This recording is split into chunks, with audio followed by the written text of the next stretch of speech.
오늘도 하나님의 은혜와 사랑과 주님의 능력과 평강이 저와 여러분에게 넘치기를 축복합니다.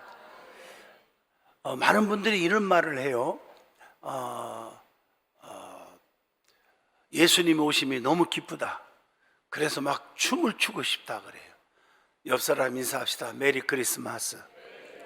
성탄을 맞이하여 하나님의 축복이 든든한 교회와 그리고 우리 말씀을 듣는 모든 분들에게 함께하기를 진심으로 축복합니다. 오늘은 마태복음 2장 11절로 15절을 통해서 예수님의 오심을 축하합시다 하는 제목으로 함께 은혜를 나누고자 합니다. 우리가 어떤 사람을 만나느냐가 굉장히 중요합니다. 남녀 관계도 그렇고 또 형제지간도 또 성도와 성도 사이도 마찬가지입니다. 잘 되어져 가는 사람, 하나님의 은총을 주는 사람과 만나면 그 사람도 은총을 받는 사람이 되어버리는 거예요. 만왕의 왕, 대선지자, 그리고 우리의 구세주로 오신 예수님을 우리가 만났기 때문에 우리는 앞으로 잘 될 수밖에 없는 줄로 믿습니다.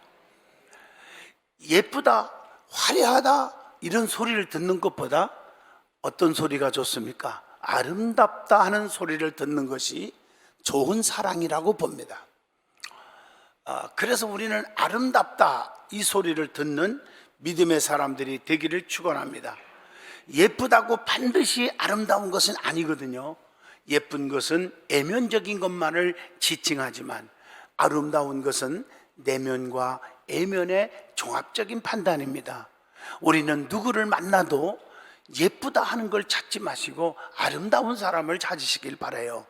제가 가만히 보면 이쁜 거 찾다가 신세 망친 사람, 내가 이름만 대도 너무 많이 될 수밖에 없는 그런 관계를 많이 보게 됩니다.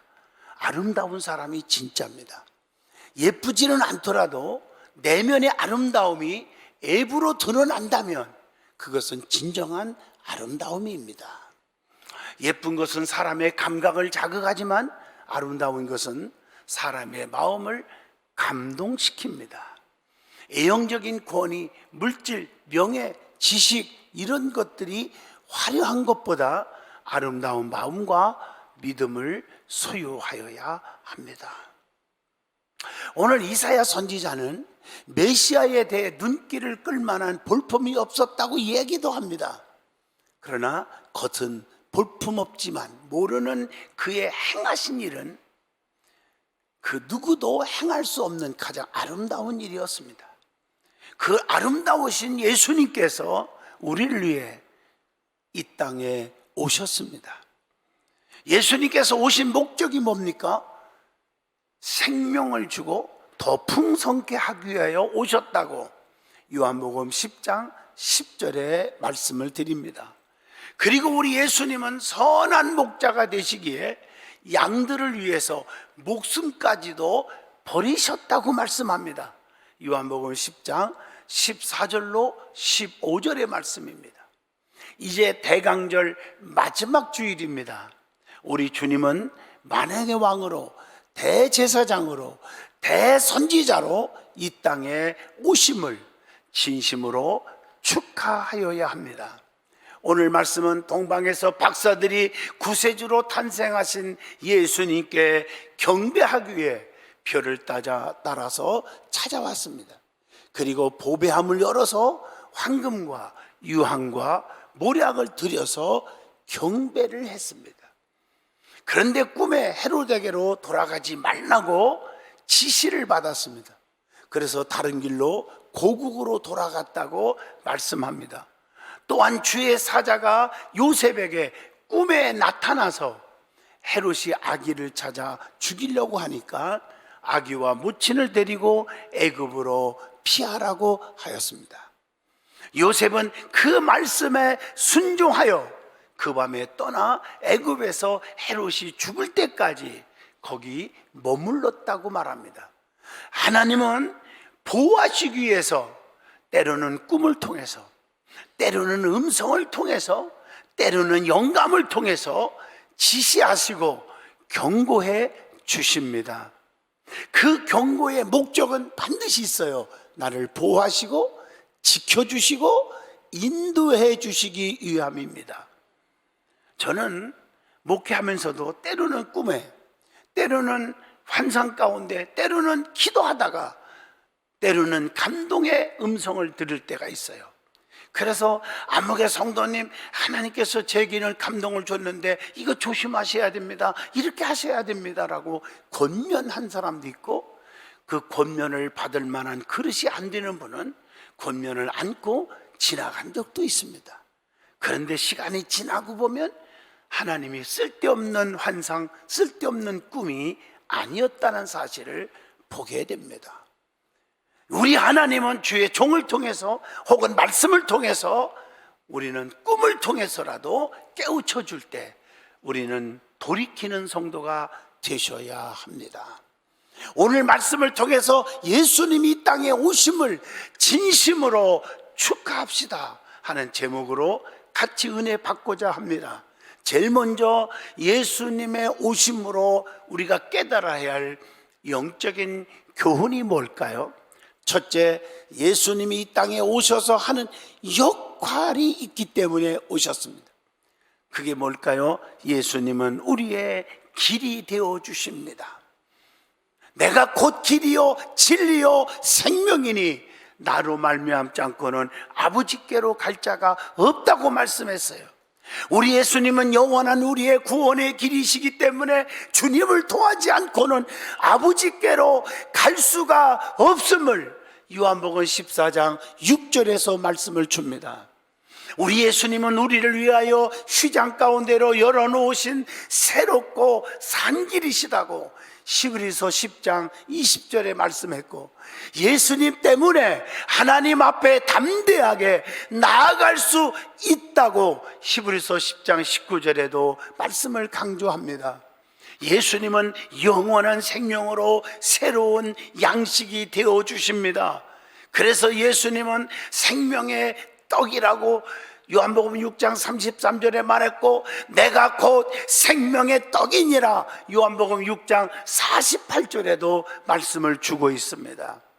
그렇기 때문에 주님께로 나오는 자는 결단코 줄이지 아니할 터이요 나를 믿는 자는 영원히 목마르지 아니하리라 요한복음 6장 35절의 말씀을 줍니다. 예수님은 영원한 안식으로 새로운 처소가 되어주셔서 요한복음 10장 28절 그들을 내 손에서 빼앗을 자가 없느니라 말씀합니다. 그렇기 때문에 지금도 외칩니다. 수고하고 무거운 짐진 자들아 다 내게로 오라, 내가 너희를 쉬게 하리라고 마태복음 11장 28절의 말씀을 드립니다. 주님이 주시는 그 평안은 세상이 주는 것 같이 아니하리라, 이렇게 요한복음 14장 27절에 말씀합니다. 세상으로부터 얻는 물질과 명예와 권세는 순간이지만 주님이 주시는 능력과 은사와 건강과 사랑은 영원하기 때문에 내 속에서 평안이 영원히 자리 잡을 줄로 믿습니다. 그렇기 때문에 주님께로 나오기만 하면 결단코 내어 쫓지 않는다고 요한복음 6장 37절에 보장해 주고 있습니다. 그래서 주님께로 안긴 자는 그 품에 안겨서, 주님 품 안에 안긴 자는 빼앗기지 않는다고 그렇게 말씀하시면서 요한복음 10장 29절에 그들을 주신 내 아버지는 만물보다 크심에 아무도 아버지 손에서 빼앗을 수 없느니라, 이렇게 말씀을 하고 계십니다. 성도들에게 생명의 안전과 안식을 주시는 분입니다. 요한복음 15장 19절입니다. 두 번째, 성도가 예수님을 떠나면 절대 안 됩니다. 그 이유가 뭘까요? 성도는 예수님의 양이기 때문에 떠나면 생명을 얻을 수가 없습니다. 요한복음 10장 10절. 성도는 예수님을 떠나면 절대로 열매를 맺을 수가 없다고 요한복음 15장 4절 5절에 말씀합니다. 그래서 성도는 예수님께 붙어 있어야 과실을 많이 맺고, 과실을 많이 맺으면 하나님이 영광을 받으시고 너희는 내 제자가 되리라고 요한복음 15장 8절에 말씀하시면서, 예수님을 떠나면 절대로 사랑을 받을 수 없기 때문에 내 곁을 떠나지 말라고 했어요. 왜 그렇습니까? 성도는 예수님의 아름다운 신부이기 때문에.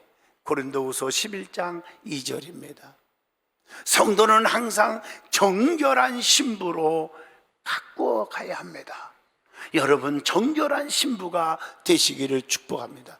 지저분하고 더럽고 초한 신부가 되어서는 아니 됩니다. 성도는 자기를 더럽히지 말고 그래서 믿음의 정절을 지켜야 한다고 요한계시록 14장 4절의 말씀을 줍니다. 성도는요, 늦게 돌아오면 나는 너 모른다 이렇게 하신대요. 마태복음 25장 12절.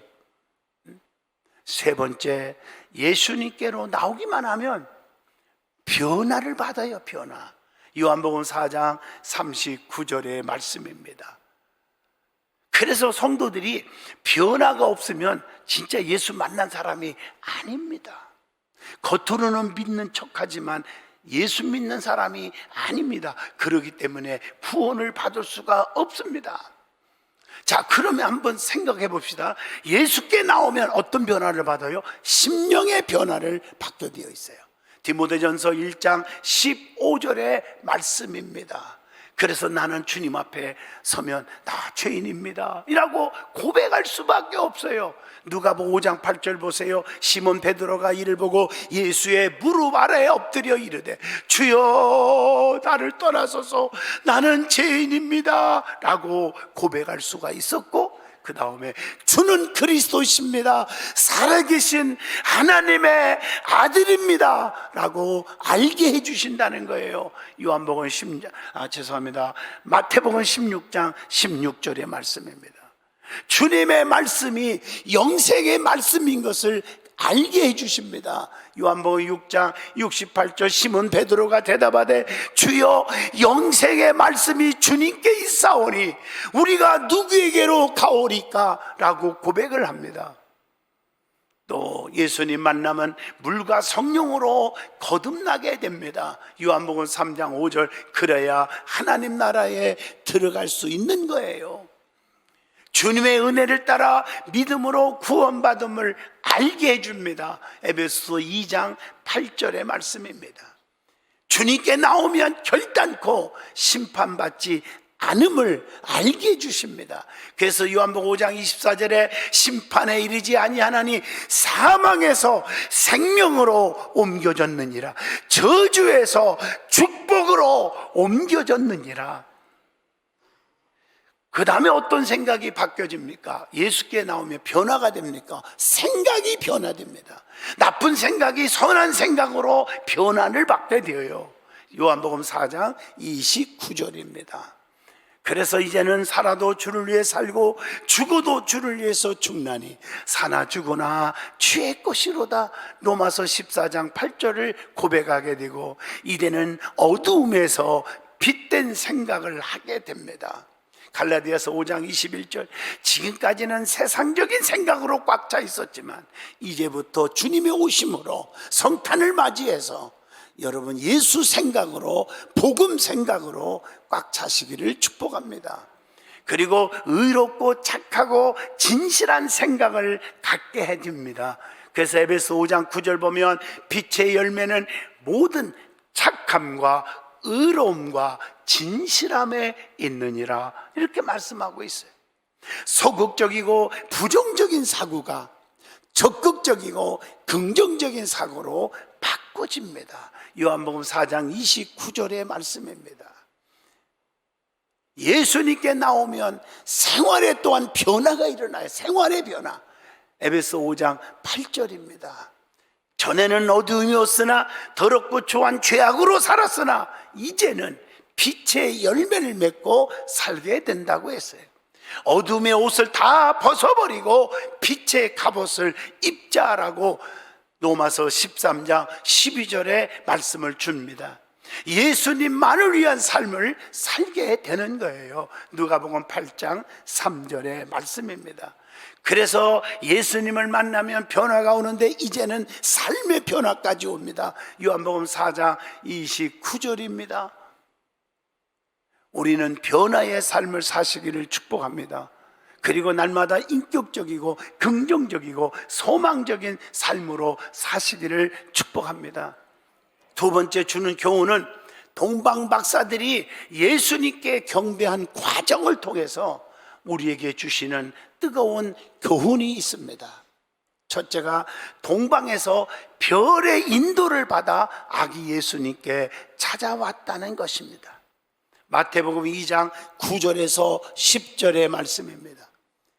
하나님은 별을 통해서라도 주님께로 인도하시는 분입니다. 마태복음 2장 9절입니다.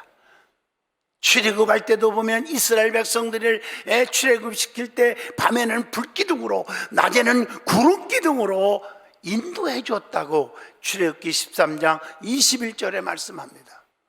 하나님은 푸른 초장 쉴만한 물가로 인도하시고 주의 지팡이와 막대기가 나를 안위하여 주시는도다. 시편 23편 2절로 4절에도 말씀합니다. 동방에서부터 찾아왔다는 것은 긴 시간을 투자했다는 얘기입니다. 성도는 주님을 만나는 길에 귀한 시간을 드릴 줄 알아야 합니다. 1시간 예배 드리는 것도 멀어서 못 온다, 피곤해서 못 온다, 바쁘다 핑계하지 말고 동방에 온 유명한 박사들이 그 머나먼 동방에서 그들이 예수님께 경배하러 왔다는 사실, 이게 감동 아닙니까? 경배하기 위해서 찾아온 거예요.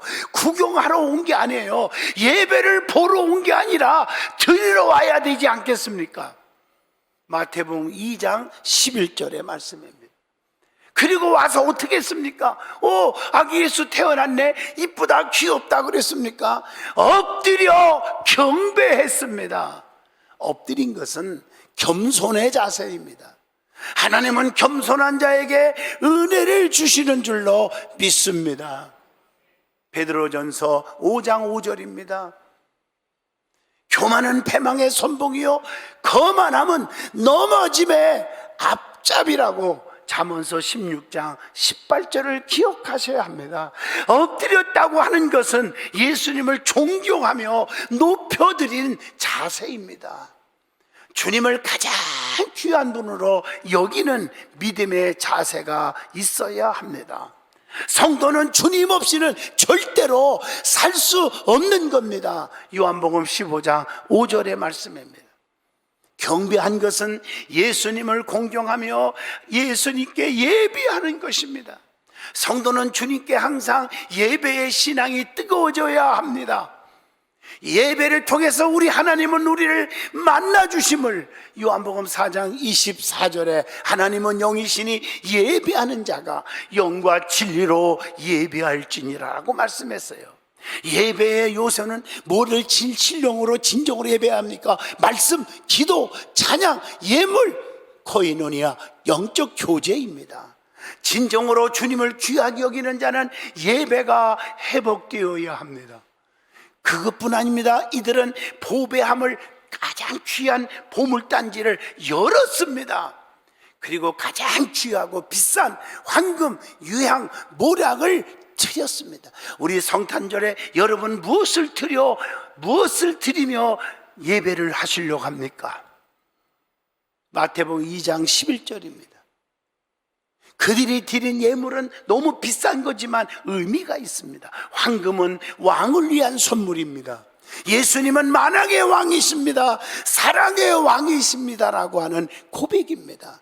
그리고 황금은 믿음을 의미합니다. 베드로전서 1장 7절로 8절입니다. 그리고 유향을 드렸는데 유향은 제사장을 위한 선물입니다. 예수님은 하나님과 인간 사이에 교량 역할을 하시는 대제사장이십니다. 그리고 유향은 성도의 기도를 의미하고 사랑을 의미하기도 합니다. 계시록 5장 8절입니다. 그리고 몰약을 드렸는데, 몰약은 죽은 자들을 위한 선물이 몰약입니다. 예수님은 이 세상에서 사람을 위해 살다가 사람을 위해 죽으시려고 오셨다. 그래서 몰약은 소망과 헌신을 의미합니다. 로마서 12장 1절입니다. 그리고 예수님은 이 땅에 오신 목적 자체 때문에 경배받으실 만한 분이십니다. 예수님께서 오신 목적이 너무너무 많이 있죠. 만왕의 왕으로 죄에서 구원하기 위해 오셨고, 예수님은 섬기러 오셨고, 많은 사람의 대속물로 주기 위해서 오셨다고 마가복음 10장 45절에 말씀합니다. 그리고 잃어버린 자를 찾아서 구원하기 위하여 오셨다고 누가복음 19장 10절에 말씀합니다. 뿐만 아니라 생명을 주고 더 풍성한 축복을 주기 위해서 오셨다고 요한복음 10장 10절에 말씀합니다. 세 번째로, 동방 박사들은 꿈에 헤롯에게 가지 말라는 경고의 말씀에 무시하지 않고 그대로 순종합니다. 마태복음 2장 12절입니다. 돌아가는 길이 몇 배의 시간, 얼마나 많이 걸리겠어요, 돌아가려고 하면. 그러나 하나님의 음성을 듣고 순종하는 거요. 아무리 힘들어도 동방으로 직선거리로 가도 너무너무 먼 거리인데 돌아가라 할 때 돌아가는 거예요. 하나님께서 택한 백성들에게 경고하시는 목적이 있잖아요. 왜 쓸데없이 돌아가라고 경고했겠습니까? 삶의 방향을 바꾸게 하시는 겁니다. 이게 마태복음 2장 12절입니다. 박사들은 헤롯의 거짓에 속지 않게 되었죠. 예수님을 보호할 수가 있었죠. 성도는 때로는 잘못된 길에서 방향을 바꿔야 할 때가 있습니다. 속히 바꿔야 합니다. 롯은 경고의 말씀을 듣고 소알 땅으로 갑니다. 요나도 하나님의 경고를 듣고 니네로 갑니다. 요나서 3장 3절 얼마나 멋있습니까? 경고는 파멸자로부터 우리를 건지시는 거예요. 마태복음 2장 13절입니다. 여러분, 거짓말도요, 두 가지가 있어요. 하나는 선한 거짓말, 또 하나는 악한 거짓말 있죠. 악한 거짓말은 하면 안 되고요, 선한 거짓말은 때로는 필요합니다. 이걸 사랑이라고 그래요. 남을 덮어주기 위해서 선한 거짓말을 하는 거예요. 남을 지켜주기 위해서. 여러분, 비록 기생이지만 라합은요, 주의 정도를 지켜주기 위해서 내놓으라 할 때 없는데, 못 봤는데 거짓말해서 주의 종을 지켜줬어요. 허물을 들춰내는 자가 아니라 지켜주는 자가 되어서 무서운 심판 때에 그 가족들만 붉은 줄을 내걸어 안에 두르게 하시고 다 살려주십니다. 그러나 헤롯은 악한 거짓말입니다. 나도 경배할 테니까 어디서 났는지 알려달라. 왜? 예수를 죽이기 위한 모략 아닙니까? 헤롯은요, 10명의 아내 중에 2를 죽였고 처남 1명, 3 아들, 그리고 장인을 죽인 파멸자입니다. 파멸자는 자기 정체를 숨기는 거예요. 예수님께 경배한다고 거짓말을 한 것입니다. 마태복음 2장 8절입니다. 우리는 거짓말하지 않기를 축복합니다. 성도는요, 악인의 길을 걷지 말아야 한다는 거 아셔야 합니다. 경고는 말씀의 계획 속으로 성도를 인도하려고 하는 거예요. 마태복음 2장 15절 보면 말씀을 맺으려고 합니다. 여러분, 행복을 원하십니까? 모든 행복은 행복한 생각에서 출발합니다. 생각은 눈에 보이지 않습니다. 보이는 것은 보이지 않는 것에서부터 나옵니다. 거시적 현실은 비가시적 생각이 자라는 열매라고 봅니다. 어떤 생각을 심는가에 따라서 행복과 불행이 선택되어집니다.